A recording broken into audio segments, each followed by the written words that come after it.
3 নম্বর দিন, আজকেও পানি বা জল চেঞ্জ করব। বীজগুলো ধুয়ে নিলাম ভালো করে এখানটায়। তো জলটাকে আবার অন্যান্য গাছে দিয়ে দেবো। অন্যান্য গাছে দিয়ে হয় তাহলে এই গাছটা ভালো হবে। জায়গাটা ধুয়ে নেবো একবার ভালো করে। জায়গাটা ধুলাম।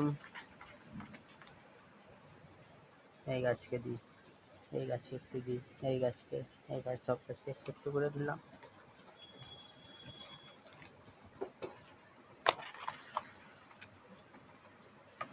এবার হলো জলটা দেব, এতটা জল দিলাম। 1 2 3 4, 4টা দিয়ে দিলাম। আবার রেখে দেবো এইটার ওপরে।